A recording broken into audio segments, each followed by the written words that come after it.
Daniel Fritsche ist ein Idiot. Und warum diesmal? Mann, wochenlang nervt er mich damit, dass ich was gegen meine Legasthenie tun soll und drängt mir seine Hilfe regelrecht auf. Dann frage ich ihn einmal, ob er Zeit hat und er lässt mich abblitzen. Und warum? Angeblich hat er Nachtschicht, aber das ist eine billige Ausrede. Sagst du. Weiß ich, Kerle sind alles Idioten. Oder sie sind einfach in einer Beziehung, so wie zum Beispiel Daniel. Olli, Spaß dir. Ja, komm schon, insgeheim hast du doch wirklich gehofft, dass ihr den Abend zusammen verbringen könnt. Nein, ich wollte einfach, dass er mit mir lernt. Ja, klar. Ich bin durch mit Daniel. Soll er doch glücklich werden mit seiner Birne Helene. Ich habe sowieso die Schnauze voll von Männern.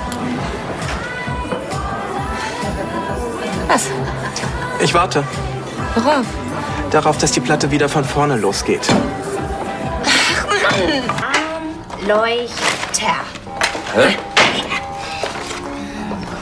Guten Morgen. Brötchen? Altbau. Morgen. Hey.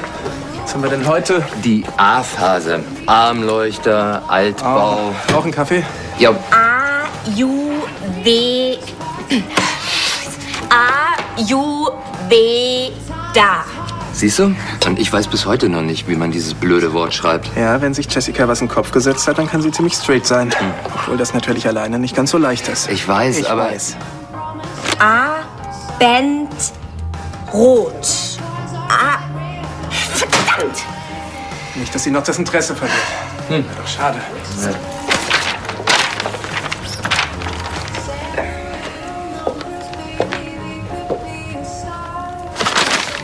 Hey, Hi. also ich hätte jetzt ein bisschen Zeit und wenn du Lust hast, dann können wir zusammen üben. Heute keine Schicht. Na los. Amboss. Amerika. Mit K. Volltreffer. Lässt ja immer besser. Sorry. Tut mir leid, dass ich es nicht bin. Na, er muss ja überhaupt. Ihr habt doch bis eben gelernt, Daniel, und du. Siehst du ihn hier irgendwo? Nein. Oh Gott, meine Chefin, die hat mir gerade noch gefehlt. Sag bloß, du hast dich schon wieder krank gemeldet. Hallo, Frau Fernandstein? Jessica, ich habe gerade gehört, dass Sie schon wieder krank sind. Ja, Entschuldigung, das muss wohl ein Rückfall sein. Oder Sie simulieren. Gefeiert? Was? Ich bin gefeuert? Noch nicht, aber das werden Sie bald sein, wenn ich bis morgen früh keinen Attest vom Arzt auf meinem Tisch habe. Sehen Sie zu, dass Sie wieder gesund werden. Hier stapelt sich die Arbeit. Ja, das Attest ist so gut wie auf dem Weg. Frau Fernandstein? Hallo? Aufgelegt. Oh Gott, da hat sie doch gefeuert gesagt. Wundern wird's mich nicht. Es wird echt Zeit, dass du wieder zu dir kommst. Mann, sei nett zu mir, ich bin krank. Also, wenn du mich fragst, ist deine Krankheit mal wieder ein akuter Fall von Danielitis. Dieser Typ macht mich echt fertig. Immer wenn ich ihn mir gerade aus dem Kopf schlagen will, dann ist er auf einmal total nett zu mir. Und dann, wenn wir uns gerade richtig gut verstehen, dann haut er ab auf Tablette. Jessica, auch auf die Gefahren, dass ich mich wiederhole, aber vergiss ihn, schlag ihn dir aus dem Kopf. Ja, bin schon dabei. Ich muss irgendwie diesen Horrorvormittag aus meinem Kopf kriegen. Am besten mit was Blutrünstigem. Oh ja, das ist gut. Das ist perfekt. Aua. Na, wie läuft's mit Lucky Star? Er macht einen riesen Fortschritt. Ja, natürlich ist er nicht Dionysos, aber ihr seid ein gutes Team. Ja, ich hätte nicht gedacht, dass er so fit ist. Wir könnten beim Frühjahrsklassik starten. Der war nicht schlecht. Ich meinte das ernst. Du weißt schon, dass das Rennen heute ist? Ja. Dann müssen wir halt mal die Nachnenngebühr löhnen. Aber er ist heiß, er will zeigen, was er drauf hat. Vergiss es. Wir könnten siegen. Und dann hätten wir das Geld locker wieder drin. Hey, ich weiß, du gibst dir immer noch die Schuld für Dionysos Tod. Aber das war ein Unfall. Du musst dir keinem irgendwas beweisen, okay? Darum geht's doch gar nicht. Worum dann? Lucky braucht Rennpraxis, damit er sich entwickeln kann. Was sagt der Trainer? Ja, Hagen hat recht. Lucky ist noch nicht bereit und du auch nicht. Wisst ihr was? Könnt mich mal. Dana, du hast seit Dionysos Tod heute das erste Mal wieder auf dem Pferd gesessen. Deswegen habe ich's Reiten verlernt, oder was? So ein Quatsch, aber deine Kondition, die war auch schon mal besser. Du bist mit ihm noch nicht lange genug im Training. Ihr wisst genauso gut wie ich, dass wir einen Sieg brauchen. Wir können mit Dionysos nur noch ein Jahr decken. Und dann? Es nützt uns gar nichts, wenn du ihn zu früh an den Start bringst und er sich überanstrengt. Ja, dann ist nämlich vielleicht die ganze Saison für ihn gelaufen. Aber ich könnte doch... Keine Rennen zu deinem eigenen Schutz. Das ist mein letztes Wort. Sag mal, bist du bescheuert? Du kannst doch nicht einfach ohne Hagens Zustimmung Lucky bei diesem Frühjahrsklassik in Krefeld melden. Ich verstehe ja, dass Hagen mich beschützen will und übers Ziel hinausschießt. Aber du?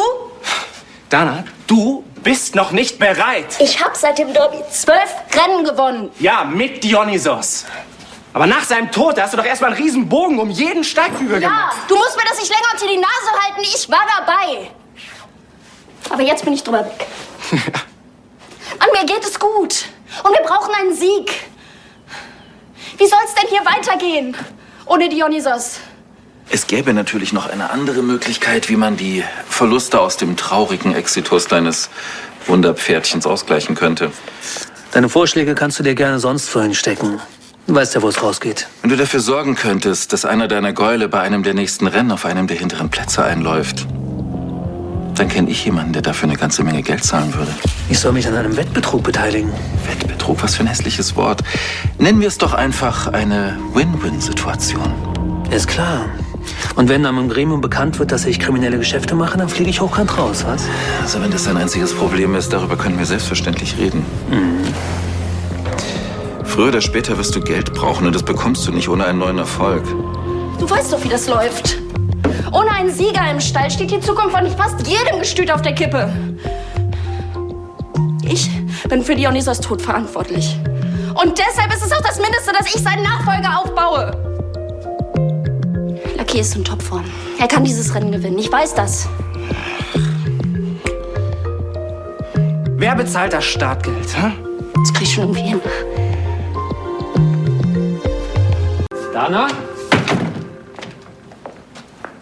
Christian?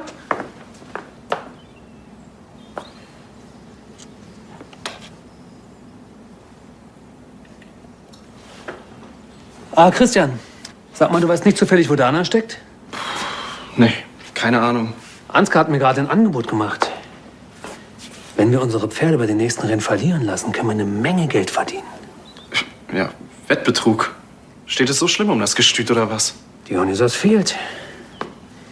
Nein, noch ist alles gut, aber kennst ja die Vorschriften. Er ist tot, wir dürfen nur noch dieses Jahr mit ihm decken. Das heißt, nächstes Jahr wird uns der Großteil unserer Einkünfte wegbrechen. Hagen, wir brauchen einfach ein neues, gutes Pferd. Wirklich gute Rennpferde sind schwer zu kriegen. Entweder sind sie völlig überteuert oder unverkäuflich. Was? So viel Geld? Die sind doch nicht ganz dicht. Du liebst deine Tochter doch über alles, oder? Ja, das tue ich natürlich.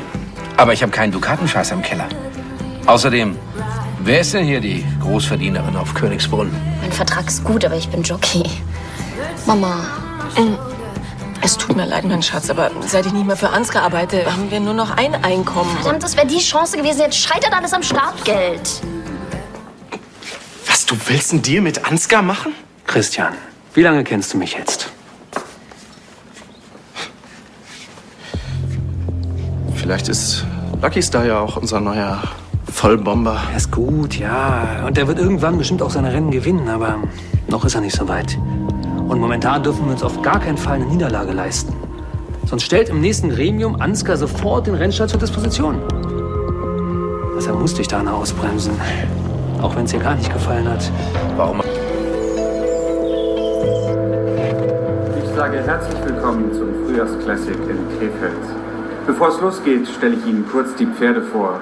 Mit der Startnummer 4 haben wir Eclipse, daneben mit der Nummer 8 Meteor, mit der Startnummer 12 Rembrandt und gleich dahinter Independent. Muss irgendwo noch eine Thermodecke rumliegen. Ist das gerade das Frühjahrsklassik? Wieso? Hat das denn überhaupt schon angefangen? Ganz zum Schluss kommt jetzt Lucky Star mit dem erfolgreichsten Newcomer des Jahres. Ich hab's versucht, dir auszureden, aber du kennst sie. Wir waren uns einig, dass sie noch Zeit braucht. Das brauchst du mir nicht erzählen. Wo hat sie auf die Schnelle das Startgeld herbekommen? Keine Ahnung. So viel weiß jetzt auch nicht. Aber auch nicht wenig mit der Nachnenngebühr. Mit der Startnummer 12 Rembrandt. Nicht so schnell mit den jungen Pferden. Ansgar. Du glaubst doch nicht im Ernst, dass Ansgar ihr den gleichen Deal angeboten hat wie dir? Und selbst wenn, auf sowas würde sie sich niemals einlassen. Verdammt nochmal, ich hatte es ihr verboten. Sie kann sich nicht einfach über meine Anweisungen hinwegsetzen. Wenn sie Lucky überanstrengt, dann haben wir dieses... Das war der Start und los geht's.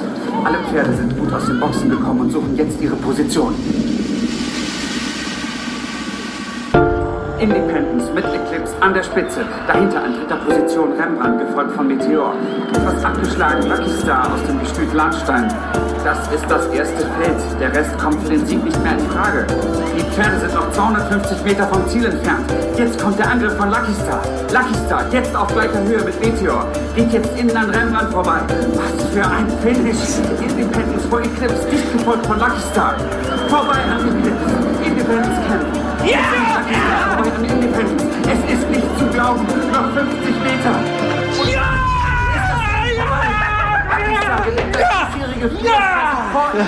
Und Eclipse. Jetzt mal im Ernst.